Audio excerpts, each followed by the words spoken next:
多认识我的人都知道啊，我每天啊工作很忙碌。举例来说啊，我每天早上啊到公司要先赶稿，下午啊还要开会，偶尔记者还要来采访，还要跟电视台连线。下了班呢，我通常还要再赶专栏，回到家还要处理我们家的3只小猪。在工作上，我觉得我是拼命三娘，但是在生活上，我有一点点的小困扰。老实说，在疫情之后呢，因为确诊啊，在家待了一段时间，而这段期间我才发现，我们家的冰箱快要变成阿嬷级的冰箱了。主要是因为待在家的时间比较长，然后我又一次大量采购，再加上我们家的3个小猪啊比较会吃，所以呀就大爆发。后来我就干脆再买了一台惠而浦的冰箱。今天啊，我要请来我的好朋友，他说要教我如何成为冰箱管理大师哦。哇，人来就好，干嘛带这么多实用的伴手礼呀？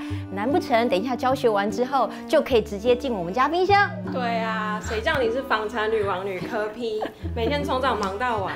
我们有很多这种忙碌的职业妇女都没有什么时间出去买菜，没错，一次就是采买1个月的分量。所以我这次呢就先帮你采买好。然后待会我们进去好好规划，你只要拦截好家在，好好待在家就好喽。哇，你真的是又贴心又搞勒手啊，还帮我置入我的节目。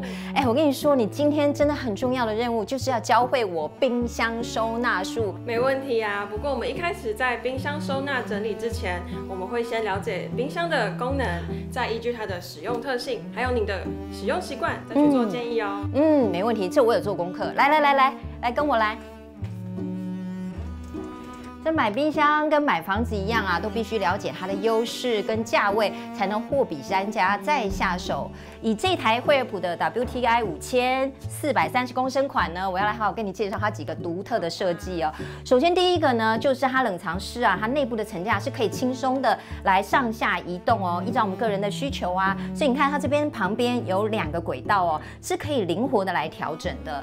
那你看这下面哦，它有这个蔬果保鲜室哦，它上面呢有这个蜂巢上盖的设计，可以吸附蒸发的蔬果水分，让它挥发的慢一点。那它保鲜的功能会比一般的冰箱还要长，应该可以维持到12天左右。还有我告诉你啊，56不能亡啊！哎，没有，我是想说，这其实呢有5种的操作模式，还有 Six Sense。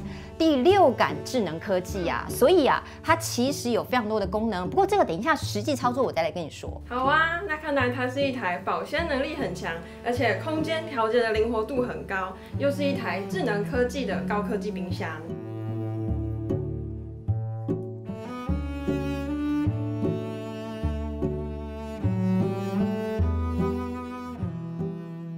像这种收纳盒，因为本身就有很好的隔绝，所以我们就直接堆叠在这边就可以了。然后再做好清楚的分类标示，完全的一目了然。这样看真的好整齐哦。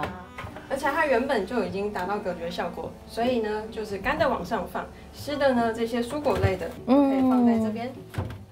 对，蜂巢上层可以帮它保鲜，有诊疗师来帮忙做收纳教学，真的是不一样哎。我觉得呢，它其实要方便我们拿取之外呢，我觉得最重要的啊，还是重新检视我们买回来的食材啊，怎么样存放是最适合的方式。摆放整齐之后啊，就跟它的外观一样，干净利落，哇，太棒了！没错，就是要让你冰箱5秒轻松拿取，就像这台聪明的冰箱一样，有5种不同的情境模式，你可以依照不同的使用需求转换成智能、主厨、甜点、欢乐还有动能的这几种模式。哇，像兰姐你啊，就很需要智能模式。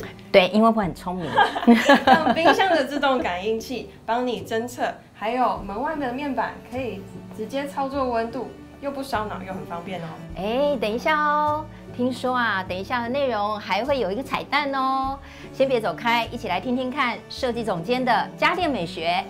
除了买对聪明的冰箱很重要外，家电本身的美学设计也是非常重要。在这个美式现代都会风的案例里，那搭配上同样是美式品牌的惠而浦冰箱，它有型、有机能，最重要是节能省电，是这个案场不二的选择。